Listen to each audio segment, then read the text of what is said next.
Olá, olá, boa noite pessoal. É, bom, estamos iniciando aqui nossa live. Infelizmente, nós não vamos ter a presença do Marco. Acabou me avisando aqui agora em cima da hora que não iria poder participar, infelizmente. Mas vamos seguir aqui nossa live. Tá? Eu vou seguir essas lives junto com vocês. E hoje vamos falar sobre um assunto que é muito interessante, um assunto muito importante, que é a questão da hipnose. Tá? Vamos falar sobre psicanálise e hipnose. Queria saudar aí o Vitor Correia. Boa noite, Vitor Correia, seja bem-vindo. Bom, não sei se vai ter muita gente nessa live, espero que tenha algumas pessoas, mas, né, se não tiver, ela ficará gravada e ficará aqui no nosso perfil, tá bom? Então, não tem problema, já tenho aí o Vitor para nós iniciarmos essa live aí, e vamos falar hoje sobre hipnose. Bom, seja bem-vindo, meu querido, seja bem-vindo. É um assunto que é muito legal, que é muito interessante, né? Lembrando que a proposta dessas cestas psicanalíticas foi de trazer algumas distorções, né? Trazer algumas distorções que ocorrem, que a gente vê muito aí nas redes sociais, de alguns posicionamentos que, quando a gente vai olhar um pouco de perto, a gente vê que se trata de algumas distorções. E que muitas vezes a psicanálise que é apresentada,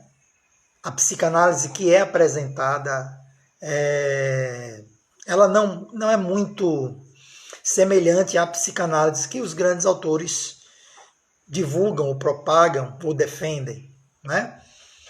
E uma dessas questões e um desses aspectos é a questão da utilização da hipnose na psicanálise.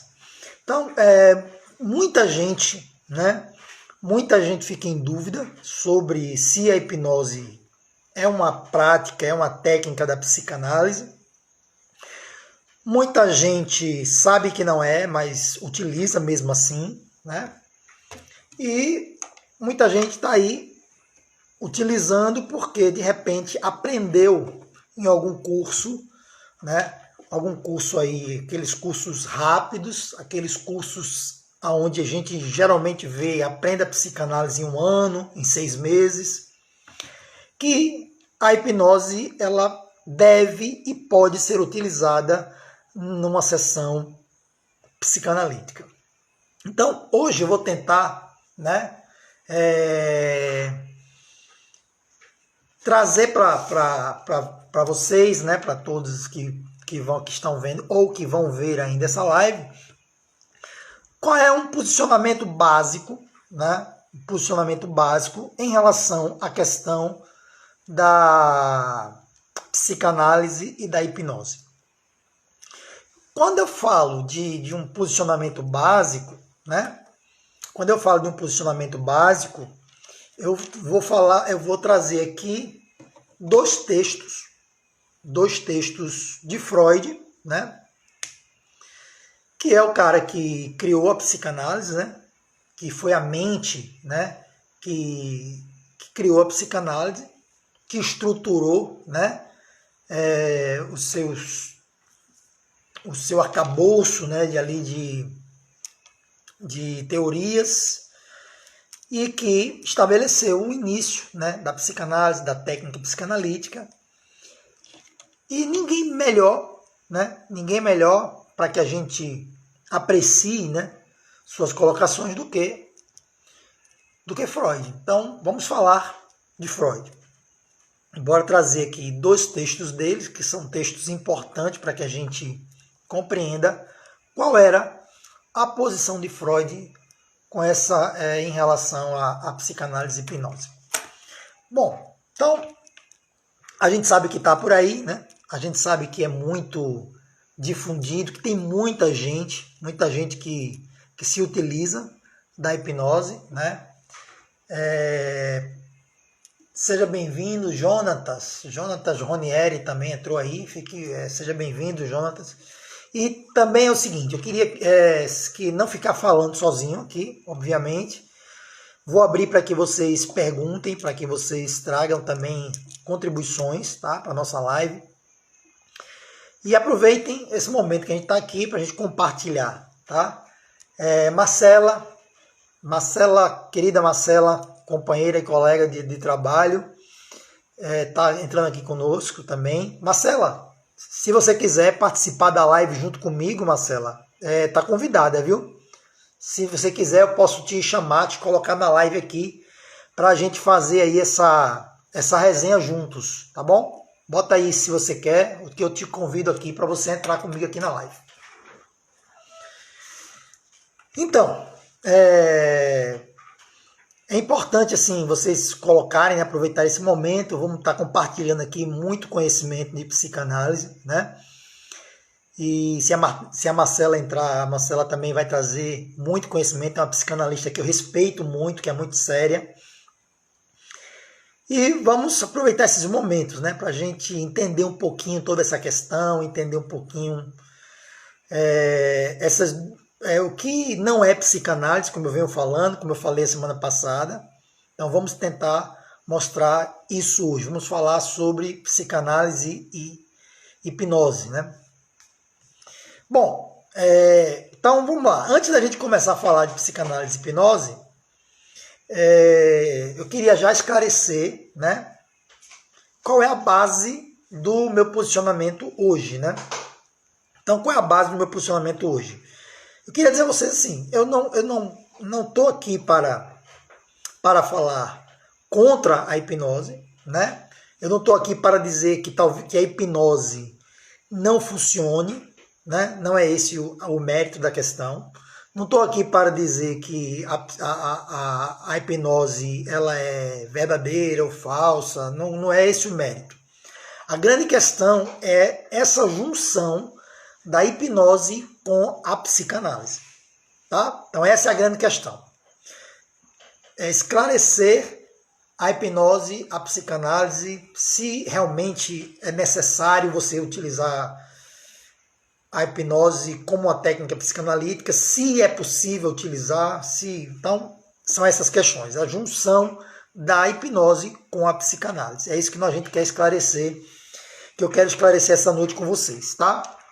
Então aqui eu não vou entrar no mérito se a hipnose funciona, qual é a base da hipnose, né? A gente vai entender apenas a hipnose no contexto, tá, da psicanálise. Então vamos entender isso, como é que isso acontece, e a gente vai, como eu já falei, entender isso através de 2 textos de Freud, né? E eu vou citar também um terceiro texto, mas é um texto onde ele apenas afirma que ele renunciou à utilização da hipnose e ele não utiliza mais a hipnose. Tá? Então bora lá. Vamos entender um pouquinho, né?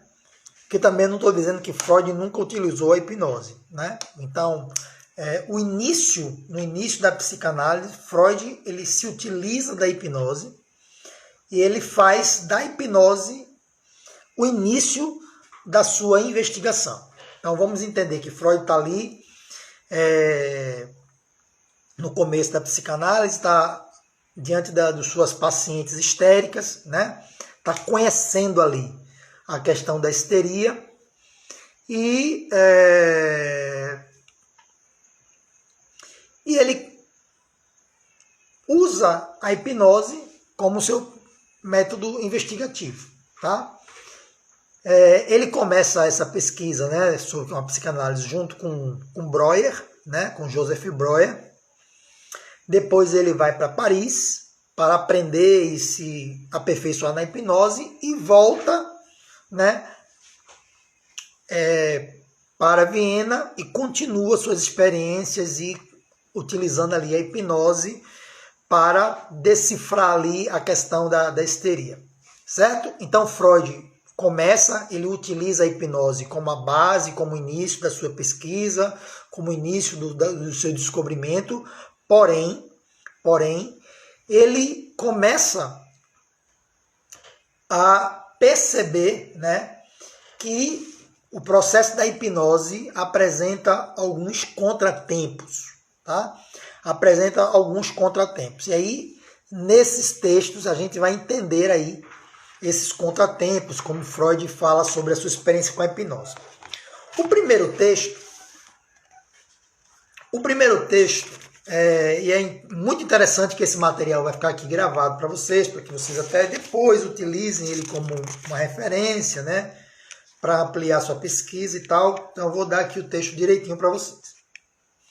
O primeiro texto é um texto de 1890. Então, olha só. É um texto do iniciozinho da pesquisa de Freud na psicanálise. Possivelmente, nem esse nome de psicanálise era dado ainda aqui ao sistema que ele criou, né? Ao sistema terapêutico e o sistema de análise, né? E o sistema teórico que ele criou. Esse texto tem um título de tratamento anímico, tá? Então ele tem um título de tratamento anímico e também um título de tratamento psíquico. Então ele vem, pelo menos na edição que eu estou utilizando aqui, que é uma edição que junta alguns textos de Freud, né, da editora Autêntica. Quem quiser encontrar o livro, é esse livro aqui que eu estou usando. É um livro que faz uma reunião dos textos. Esse livro ele faz uma reunião dos textos técnicos de Freud, tá? E ele começa com esse texto, que é um texto de 1890, tá? E aí Freud, nesse texto, Freud vai falar sobre a base, né, do tratamento anímico. O que é que ele chama de tratamento anímico? A gente sabe que ânima, né, era o termo grego que era utilizado para alma. Então ele está falando de um tratamento da alma. Ele está falando de um tratamento do psiquismo, tá? Por que é interessante a gente entender que Freud ele faz essa defesa do tratamento anímico? Porque Freud ele vem de um contexto extremamente positivista, tá? Onde o positivismo ali está dando seus últimos suspiros, mas tenta sobreviver, tá? Freud é um positivista, né? Ele é fruto do iluminismo, ele é um positivista, mesmo que ele esteja agora compreendendo, né, que existem fatores subjetivos que influenciam determinantemente na vida do sujeito, tá? Mas ele tem uma herança positivista muito forte, ok? E Freud, ele sempre vai trabalhar no seu início como uma defesa da possibilidade de se fazer um tratamento que não é um tratamento médico, que não é um tratamento invasivo. Então, ele vai fazer essa defesa, né? Começar essa defesa nesse texto, tá? E aí ele vai falar de que o tratamento anímico ele é utilizado, né, muito pelos curandeiros, pelo sistema religioso, né? E que é possível se fazer um tratamento que seja apenas através da palavra. Porque é disso que a psicanálise se trata, né? De um sistema de tratamento que ocorre através da fala, através da palavra, né? E Freud, nesse texto, ele faz uma defesa dessa possibilidade. Então veja só, ele está lidando com um distúrbio, que é a histeria, com um problema que é a histeria, que tem características corpóreas muito marcantes, né? Inclusive, quando Freud escreve o seu artigo sobre a histeria, né?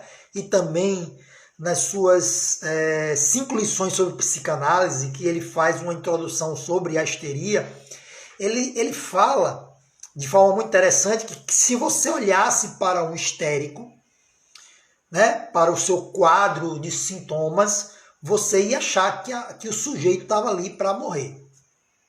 Porque os sintomas histéricos eram sintomas corporais com uma gravidade muito forte. Então eram sintomas graves que a histeria trazia. Muitas vezes paralisia, né? Muitas vezes a pessoa se contorcia toda na cama, muitas vezes as pessoas ficavam cegas, né? Então veja só, uma cegueira que era causada não por um distúrbio neurofisiológico, mas por um distúrbio simplesmente por uma causa simplesmente subjetiva.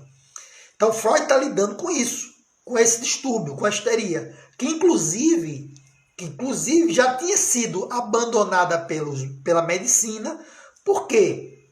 Porque a medicina daquela época, ela sempre buscava, né, como ainda hoje a gente ainda tem esse tipo de medicina, que buscava sempre um correspondente, né, neurofisiológico para qualquer tipo de sintoma. Então, se eu sou médico, eu vou sempre, naquela época muito mais do que hoje, eu vou sempre imaginar que se essa pessoa está me apresentando algum sintoma, eu vou examinar o seu cérebro e eu vou encontrar um correspondente, ou seja, eu vou encontrar uma lesão cerebral que vai me corresponder a esse sintoma.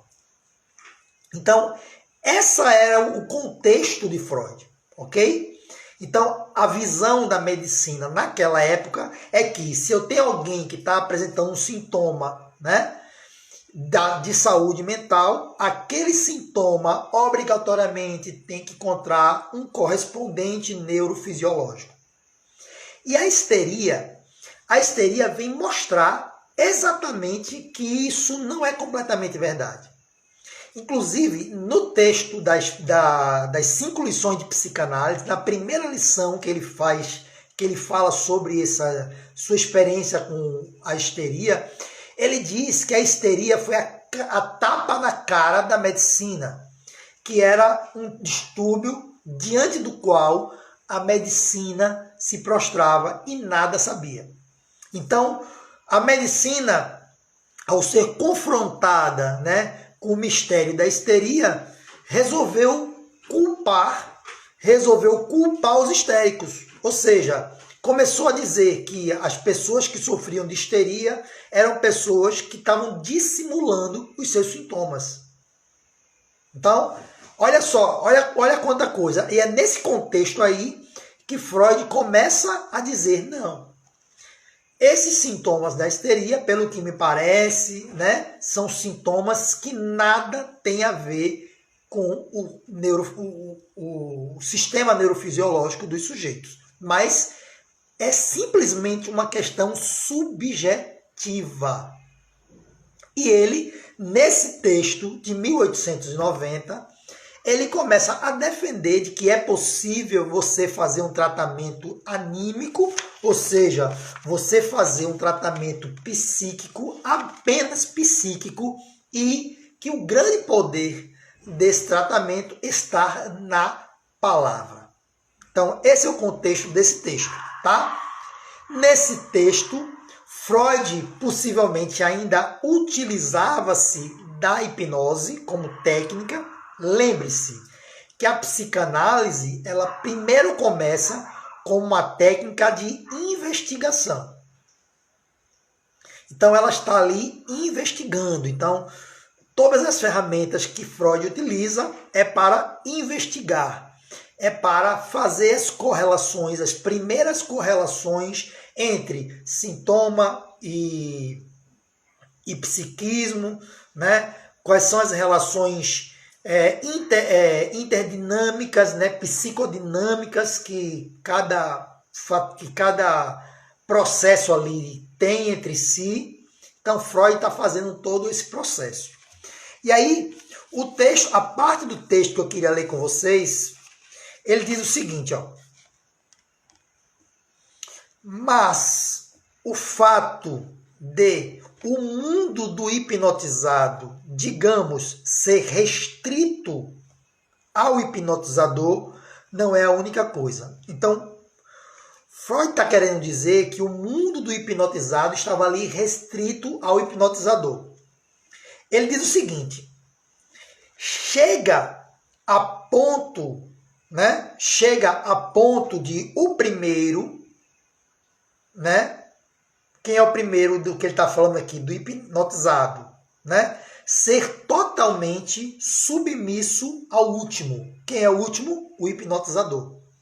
Então, Freud sempre... É uma característica de Freud falar desse jeito. Ele fala hipnotizado e hipnotizador. No parágrafo seguinte, se ele vai se referir a essas duas figuras, ele diz o primeiro e o último, Então, quando Freud está falando aqui, ele está dizendo assim, que o hipnotizado, ele chega a ser totalmente submisso ao hipnotizador. Então, note que aqui, nesse texto, ele já reconhece que existe uma relação de submissão do hipnotizado com o hipnotizador, certo? Obediente e crédulo. E isso ocorre na hipnose profunda de forma praticamente ilimitada. Notem que ele está falando que essa submissão, que existe entre o hipnotizado e o hipnotizador, essa submissão em que o hipnotizado se submete ao hipnotizador, ela é praticamente ilimitada, se isso for levado a um grau de profundidade maior.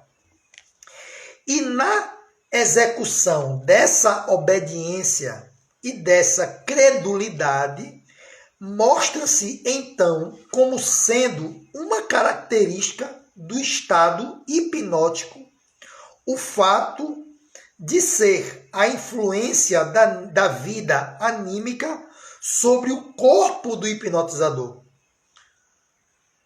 do extraordinariamente intensificada. Então, note, o que Freud está dizendo aqui? Freud está utilizando disso aqui para mostrar que, através da hipnose, existe uma influência da mente sobre o corpo. Hoje, nós já temos essa questão da medicina psicossomática muito mais definida. Nessa época aqui, não. Note que Freud aqui, ele está fazendo as primeiras relações mente e corpo, da influência da mente sobre o corpo. Então, Freud ele diz aqui que o hipnotizado ele fica completamente submisso ao hipnotizador. Olha que coisa interessante. Ele continua no texto aqui. Se o hipnotizador disser, você não consegue mexer o braço, esse braço cairá como se fosse imóvel. Aparentemente, o hipnotizado usa toda a sua força e não consegue movê-lo. Então, notem como Freud está falando aqui dessa relação. Então, existe ali um hipnotizado que se submete a um hipnotizador, que assume o controle, inclusive, sobre o corpo do hipnotizado, através da influência do que Freud chama de sugestão. Agora você me diz assim, Lúcio, isso acontece com todo mundo? É todo mundo que é sugestionável? É todo mundo que você consegue sugestionar dessa forma? E a gente sabe que a questão da sugestionabilidade ela vai ocorrer e vai se diferenciar por questões de graus, certo? Por questões de graus. E para haver uma sugestão e essa sugestão ser aceita por aquele que é sugestionado, tem que haver o que Freud chama aqui de um rapport, ou seja, tem que haver um vínculo ali, tem que ser criado para que haja essa sugestionabilidade. Ok? Mas isso ocorre em diversos setores da vida. É possível que você seja sugestionado. Se você for uma pessoa muito sugestionável, há casos, eu tenho certeza que vocês vão lembrar, né, de já ter ouvido uma pessoa falar que, poxa, eu estou sentindo mal, estou sentindo doente, e outra pessoa que está perto, que está ouvindo, começar a ter a impressão que está sentindo a mesma coisa. São as chamadas de pessoas hipocondríacas, né? São altamente sugestionáveis. Ou seja, elas simplesmente acham que também sentem aquilo. Bom, eu não vou discutir aqui qual é o mecanismo através do qual isso acontece, mas a gente sabe, a gente pode citar aqui vários exemplos. Vocês poderiam dizer aí vários exemplos de ter visto acontecer. Ou de você aceitar a opinião de alguém que é próximo a você e não aceitar a opinião de alguém que não é próximo. Isso também é uma sugestão, né? Então, o nível de sugestionabilidade ele vai mudar, mas as pessoas, né, são sugestionáveis em algum nível, em outro, né? Bom, esse é o primeiro texto, tá? Então, nesse texto aqui, Freud utiliza a hipnose para mostrar que existe uma possibilidade da influência da mente sobre o corpo, para mostrar que existe uma influência da mente sobre o corpo, que é possível isso acontecer, ok? Esse é o primeiro texto. Vamos lá para o segundo texto. Gente, tá tranquilo aí? Vocês estão conseguindo entender o raciocínio? Qualquer dúvida, pode falar aí, pode colocar. Bora lá. Segundo texto. O segundo texto é um texto de 1904, né? Ele talvez tenha sido publicado em 1905, tá? Geralmente algumas edições colocam 1904 entre colchete e colocam 1905. Então, possivelmente ele está aí entre esses dois anos, 1904 e 1905. É um texto chamado Sobre a Psicoterapia. Então, notem, né? Do primeiro texto para esse outro texto que nós estamos lendo, já decorreram aí 14 anos. 14 anos. E a psicanálise ainda está no começo. Tá? Vejam que coisa interessante de como a psicanálise está no começo. A psicanálise nessa época ainda era completamente repudiada pela medicina. A primeira palestra que Freud dá numa faculdade de medicina para expor a psicanálise de maneira mais organizada e cronológica acontece em meados de 1925, 1930. Certo? Então, note só, aqui a psicanálise ainda está no começo. Freud ainda está defendendo aí com unhas e dentes a psicanálise.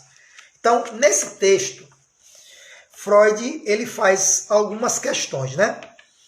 E ele enumera algumas questões para explicar a questão do método cartático ou analítico da psicoterapia. Ok?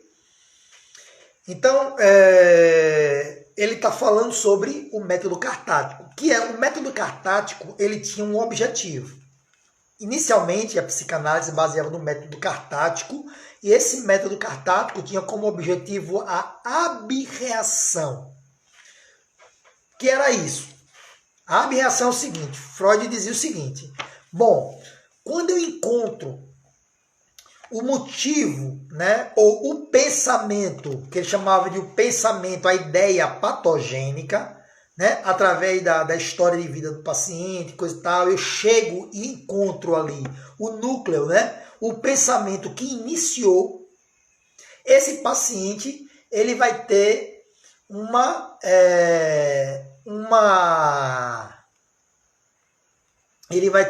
abreação. Ele vai ter uma abreação e ele vai, a neurose dele vai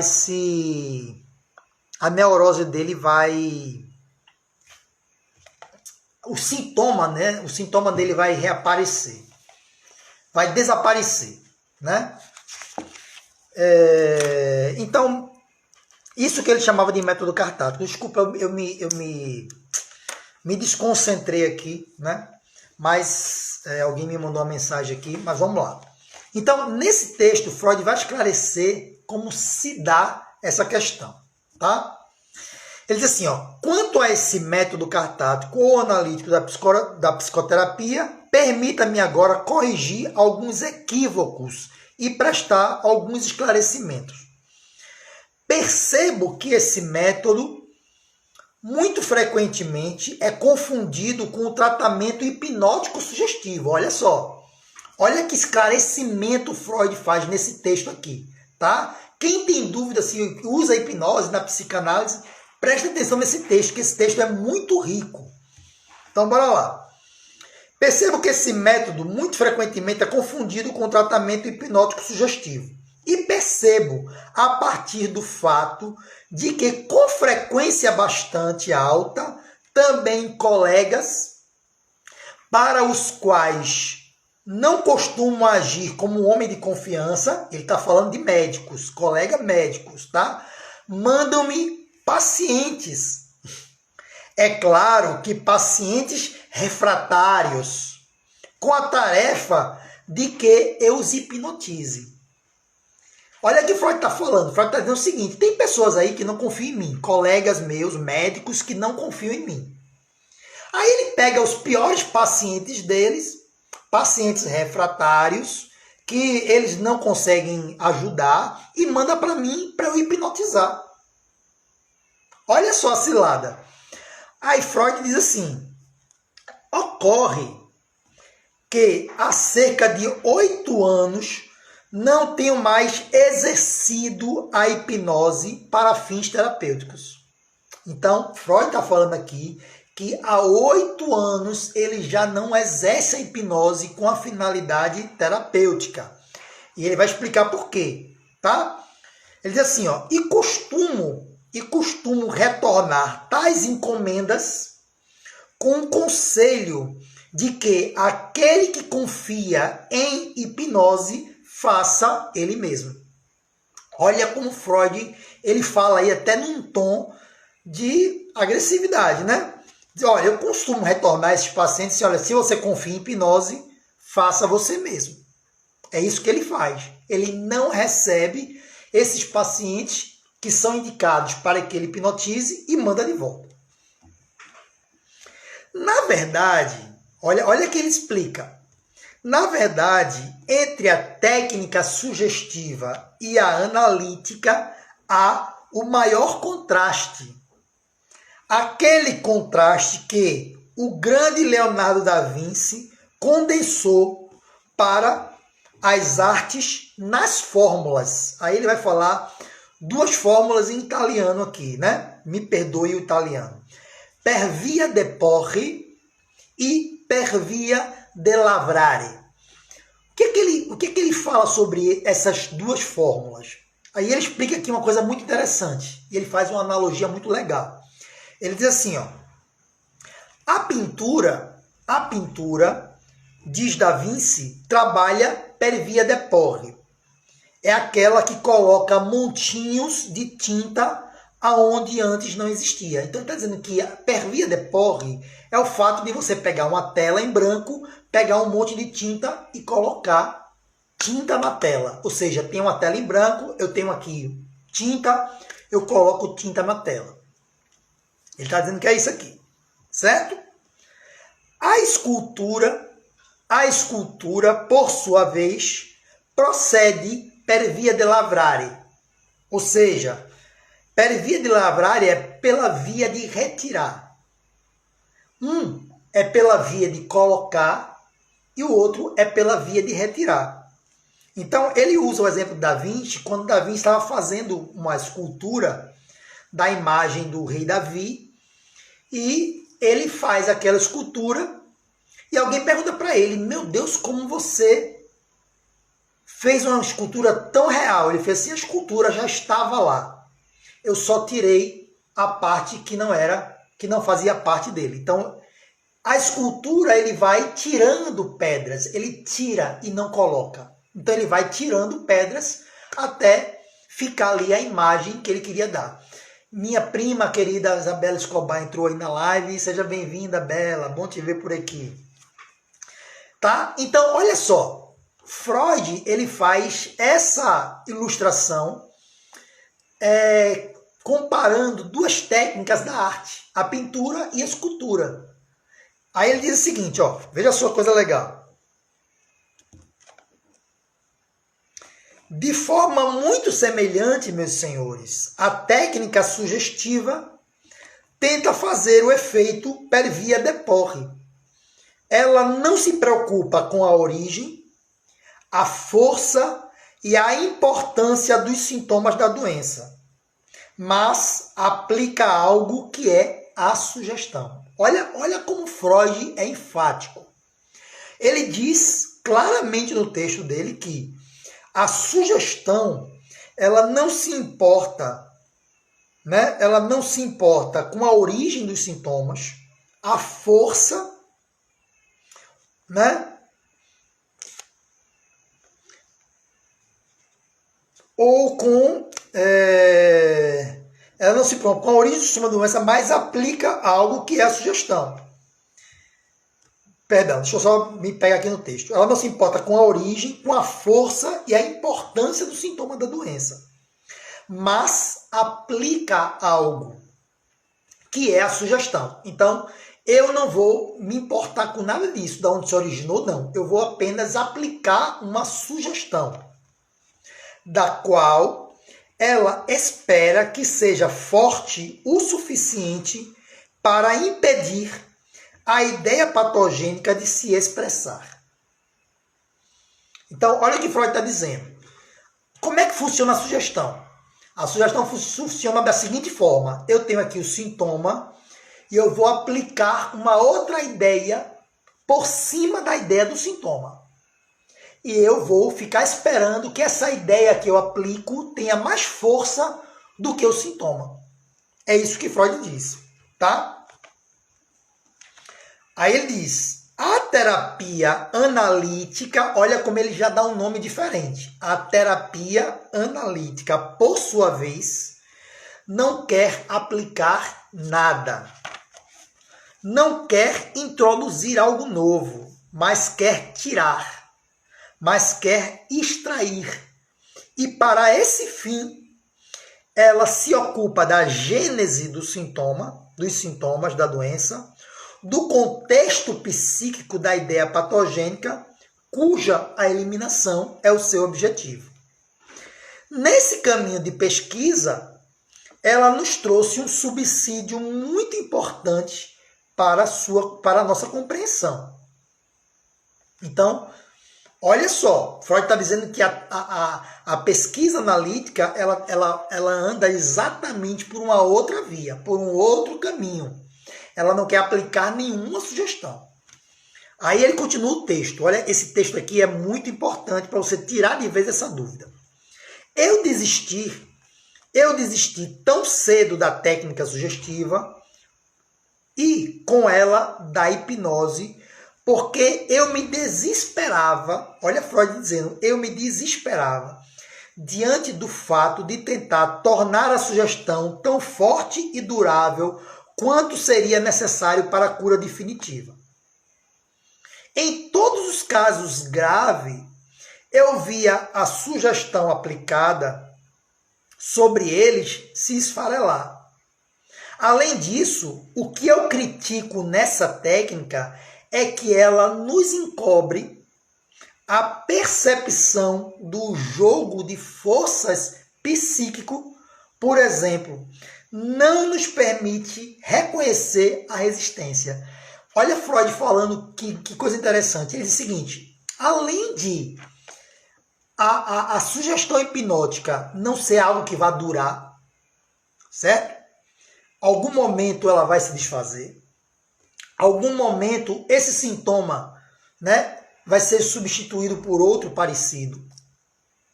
E, além do mais, ele impedia aos analistas de verem uma coisa que é muito, muito importante na análise, que é a resistência. Então, na análise, o fator mais importante que estava sendo escondido por causa da hipnose era a resistência dos processos. Ok? Então,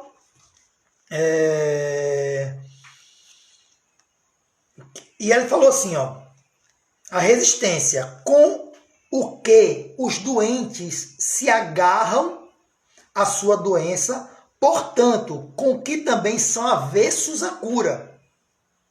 E que, na verdade, é a única a possibilitar a compreensão do seu comportamento na vida. Então, Freud está dizendo que o único fator capaz de nos ajudar na compreensão de todo aquele emaranhado, né, que o paciente está envolvido, do sintoma, na simbologia desse sintoma, é a resistência. Freud, depois, numa carta a um amigo, ele diz o seguinte, olha, seja lá o que você estiver fazendo como psicoterapia, se você tiver prestando atenção em dois aspectos, resistência e transferência, você está fazendo psicanálise. Baseado nesses dois textos, né? E eu ainda tenho um texto aqui que eu também vou mostrar rapidamente para vocês, que é o texto de 1914. Olha lá, então de 1904 já foi 14 anos, 1914 mais 10 anos, né? Aí Freud, no iniciozinho do texto, ele diz assim, ó, naquela época, lembrar e abreagir, né? Desculpa, gente, o texto é lembrar, repetir e perlaborar. É um texto de 1914 que se chama Lembrar, Repetir e Perlaborar. No começo do texto ele diz assim, ó, ainda no primeiro parágrafo, naquela época, lembrar e abreagir eram os objetivos a serem atingidos por meio do estado hipnótico. Depois, após a renúncia à hipnose, tornava-se premente a tarefa de inferir, a partir das ocorrências livres do analisando, aí ele já está se referindo à técnica da associação livre, aquilo que ele não conseguia lembrar. Tá? Então, um texto aqui, um outro texto que mostra que Freud afirma que ele abandonou a hipnose. Bom, baseado nesses textos, eu posso afirmar: a hipnose não é uma técnica da psicanálise. Beleza? Não é. Então, se alguém disser que está fazendo psicanálise, estiver utilizando a hipnose, ele não está fazendo psicanálise. Ele pode estar fazendo hipnoterapia, ele pode estar fazendo qualquer outra técnica, mas psicanálise ele não está. Uma outra coisa interessante é que nenhum teórico depois de Freud utiliza-se da hipnose como técnica terapêutica, ok? Nenhum teórico, psicanalista, depois de Freud, vai utilizar a hipnose. Todos os discípulos de Freud, os freudianos, já foram formados, né, pelo próprio Freud, baseado nisso que o próprio Freud relata nesses três textos. Ok?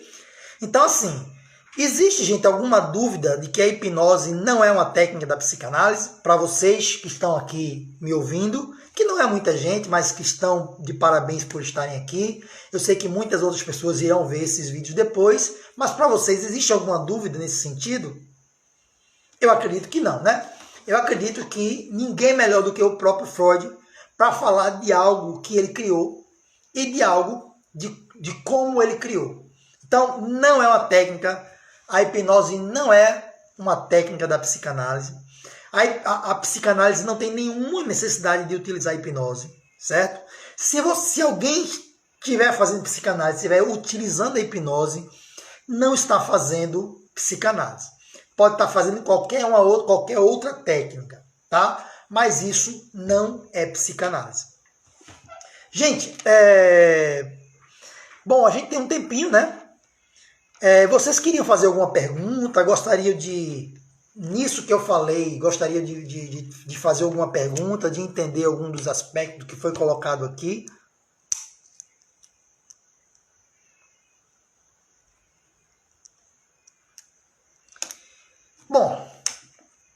Então eu agradeço, né, vocês que estiveram aqui comigo nessa live, tá? Nós vamos continuar nessa live. Eu gostaria de comunicar aqui para vocês que, infelizmente, o Marco Assis não vai poder mais participar, tá, conosco na live. Eu vou estar continuando a fazer esses encontros aqui na sexta-feira.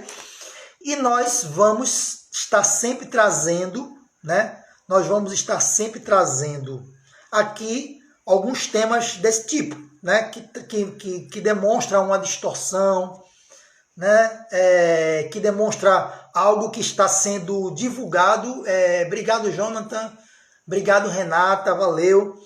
Tá? E é isso que a gente tá, é isso que eu quero, tá? O meu objetivo é exatamente esse: trazer para vocês aqui uma noção do que é de fato a psicanálise. A psicanálise que não é a psicanálise para atender aí as redes sociais, não é a psicanálise, não, é psicanálise assim como Freud pensou, assim como Freud planejou, como os pós-freudianos, os seus colaboradores, aqueles que vieram após Freud, continuaram a exercer. Então eu agradeço, obrigado, Bela, obrigado por estar por aqui. Eu agradeço a todos vocês, Selma também, que entrou aí, que participou conosco. Gente, muito obrigado pela presença. Venham para cá, vamos marcar esse encontro todas as sextas-feiras, às 22 horas. Eu vou estar aqui para conversar com vocês, para a gente trazer assuntos desse tipo, para a gente esclarecer, para a gente tirar dúvidas, para a gente conversar sobre o que é, de fato, psicanálise. Tá bom? Gente, muito obrigado. Valeu por todo. Até a próxima. E bora lá. Divulga esse vídeo aí, tá? Compartilha esse vídeo com pessoas que você acredita que precisam ver esse vídeo, que precisam escutar o que a gente conversou aqui e que precisam ter esse esclarecimento, tá bom? Divulga aí e sexta-feira que vem nós estamos aqui de novo para mais uma live. Fiquem com Deus, muita paz e luz para vocês, querido. Grande abraço.